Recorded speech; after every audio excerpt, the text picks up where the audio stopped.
আসসালামু আলাইকুম। লিজাস কুকিংয়ে সবাইকে স্বাগতম। আমন্ত্রণ জানাচ্ছি আমার নতুন একটি এপিসোড দেখার জন্য। আজকে আমি তৈরি করব হালিম রেসিপি। আশা করি আমার আজকের রেসিপিটি আপনাদের কাছে ভীষণ ভালো লাগবে। আর ভালো লাগলে আমার চ্যানেলটি সাবস্ক্রাইব করে ফ্রেন্ডস অ্যান্ড ফ্যামিলির সাথে শেয়ার করবেন। আর পাশে থাকা বেল বাটনে ক্লিক করে রাখবেন আমার পরবর্তী ভিডিও নোটিফিকেশন পাওয়ার জন্য। আর ভিডিওটি দেখা শুরু করার আগে অবশ্যই একটি লাইক দিয়ে তারপর দেখা শুরু করবেন। তো এর জন্য আমি এখানে নিয়েছি 1 প্যাকেট হালিম। আর এই হালিমের প্যাকেট থেকে আমি হালিমটাকে বের করে নিচ্ছি। এই প্যাকেটটার ভিতরে দুটি প্যাকেট থাকে। এক প্যাকেটে থাকে হালিম আর আরেক প্যাকেটে থাকে হালিমের মশলা। এই ছোট প্যাকেটটিতে হালিমের মশলা আছে। এবার একটি মিক্সিং বল নিয়েছি। এর মধ্যে হালিমগুলোকে ভিজিয়ে রাখতে হবে। এর জন্য প্যাকেটটাকে কেটে নিচ্ছি। ভিতরে হালিমগুলোকে আমি এই বলের মধ্যে ঢেলে নিচ্ছি। হালিমগুলোকে ঢেলে নিয়েছি।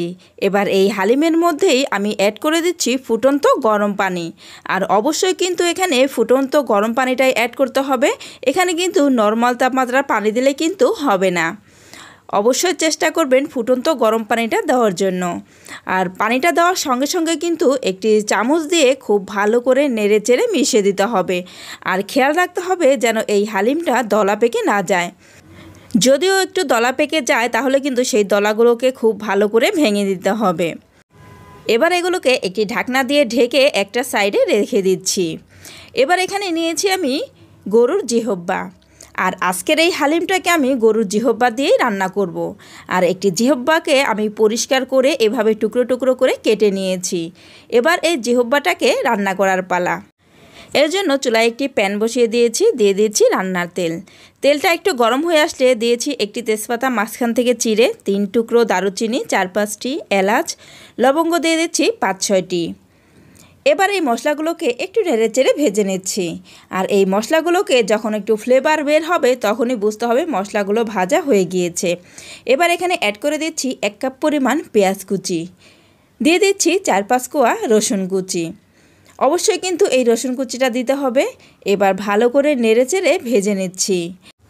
আর এই পেঁয়াজ রসুন কুচিগুলোকে আমি একটু ব্রাউন কালার করে ভেজে নিচ্ছি। যখন এরকম কালার হয়ে আসবে সেই পর্যায়ে এখানে অ্যাড করে দিচ্ছি মরিচের গুঁড়া 2 টেবিল চামচ, হলুদের গুঁড়া দিয়ে দিলাম 1 টেবিল চামচ, ধনিয়ার গুঁড়া দিয়ে দিচ্ছি 1 টেবিল চামচ, লবণ দিয়ে দিচ্ছি স্বাদ মতো, অ্যাড করে দিচ্ছি জিরার গুঁড়া 1 টেবিল চামচ পরিমাণ, দিয়ে দিচ্ছি 2 টেবিল চামচ পরিমাণ আদা রসুনের পেস্ট।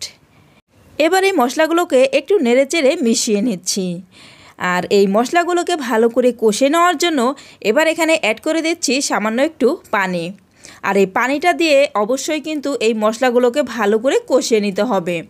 এই পানিটা দেওয়ার কারণ হলো এই মশলাগুলো পুড়ে যাবে না আর খুব সুন্দরভাবে মশলাগুলো কষানো হয়ে যাবে। আমি ভালো করে নেড়েচেড়ে মশলাগুলোকে কষিয়ে নিয়েছি। এবার এখানে অ্যাড করে দিচ্ছি গরুর জিহব্বার মাংসগুলোকে। আর এই জিহব্বার মাংস কিন্তু আমি একটি পুরোটাই নিয়ে নিয়েছি। আপনারা চাইলে কিন্তু আরও কম বেশি করেও নিয়ে নিতে পারেন। এবার খুব ভালো করে এই মশলার সঙ্গে নেড়েচেড়ে মিশিয়ে নিচ্ছি। আর এই জিহব্বার মাংসটাকে কিন্তু খুব ভালো করে কষিয়ে নিতে হবে। এবার এখানে অ্যাড করে দিচ্ছি 1/2 কাপ পরিমাণ পেঁয়াজ কুচি। এই পেঁয়াজ কুচিগুলোকে দিয়ে আমি আবারও ভালো করে নেড়েচেড়ে মিশিয়ে নিচ্ছি। ভালো করে মিশিয়ে নেওয়ার পর এবার একটি ঢাকনা দিয়ে ঢেকে অপেক্ষা করছি 10 মিনিট। ফিরে আসছি 10 মিনিট পর। 10 মিনিট পর ঢাকনা খুলে নেড়ে দিচ্ছি। এর মধ্যে এই মাংসটা থেকে কিন্তু অনেকটাই পানি উঠে এসেছে। আর এই পানিতেই কিন্তু এই মাংসটা খুব ভালোভাবে কষানো হয়ে যাবে। এখানে কিন্তু আর এক্সট্রা পানি দিতে হবে না। মাংসটা কিন্তু খুব ভালোভাবে কষানো হয়ে গিয়েছে। এবার এখানে দিয়ে দিচ্ছি পরিমাণ মতো ঝোল। ঝোলটা দিয়ে ভালো করে মিশিয়ে নিচ্ছি। ভালো করে মিশিয়ে নেওয়ার পর এবার ঢাকনা দিয়ে ঢেকে এই মাংসগুলোকে সিদ্ধ করে নেব।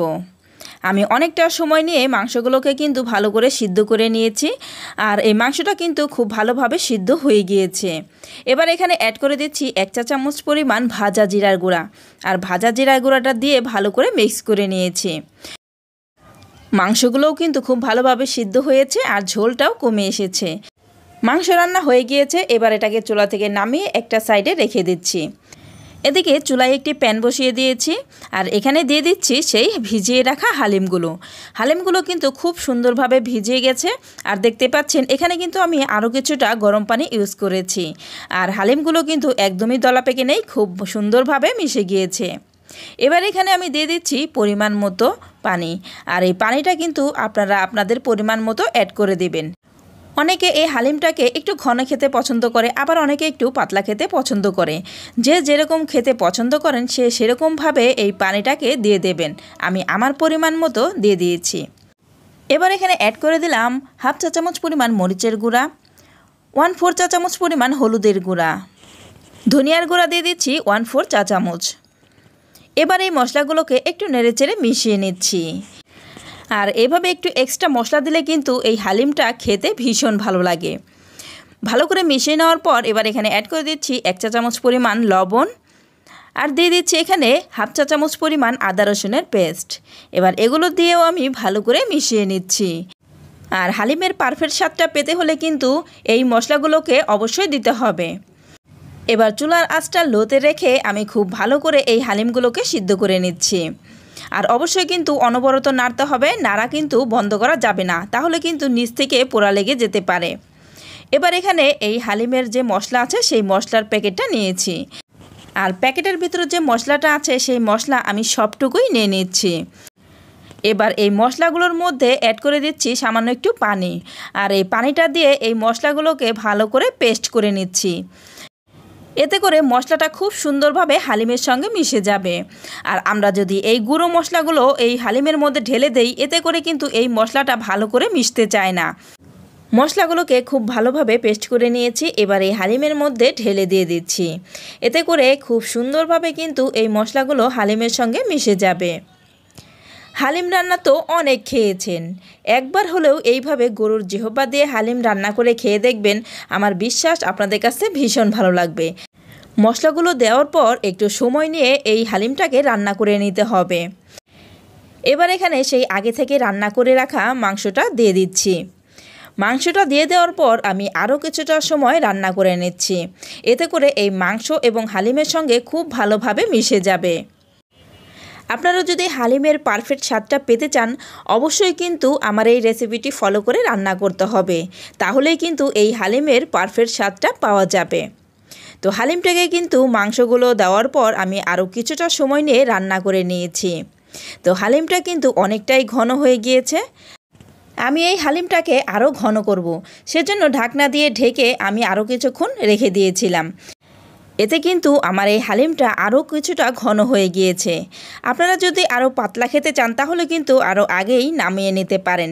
আমার কাছে হালিমটা পাতলা ভালো লাগে না, সেজন্য আমি আরও কিছুটা সময় জাল করে ঘন করে নিয়েছি। তো হালিমটা কিন্তু অনেকটাই ঘন হয়ে গিয়েছে। এবার এটাকে নামিয়ে একটা সাইডে রেখে দিচ্ছি।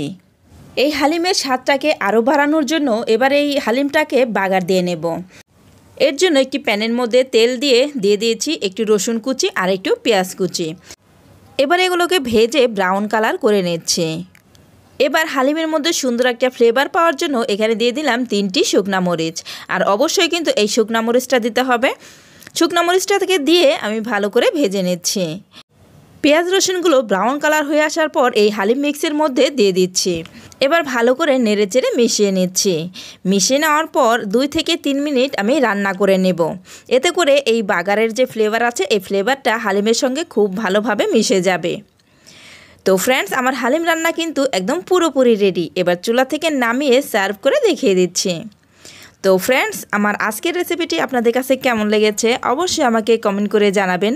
আর যারা একেবারে নতুন রাঁধুনি, আশা করি আমার আজকের রেসিপিটি তাদের কাজে আসবে। আর যারা একবারও এইভাবে গরুর জিহ্বা দিয়ে হালিম রান্না করে খেয়ে দেখেন নাই, তারা একবার হলেও এভাবে রান্না করে খেয়ে দেখবেন। আমার বিশ্বাস আপনাদের কাছে ভীষণ ভালো লাগবে। তো আজ এই পর্যন্তই, পরবর্তী পর্বে আবার দেখা হবে। সবাই ভালো থাকবেন। আল্লাহ হাফেজ।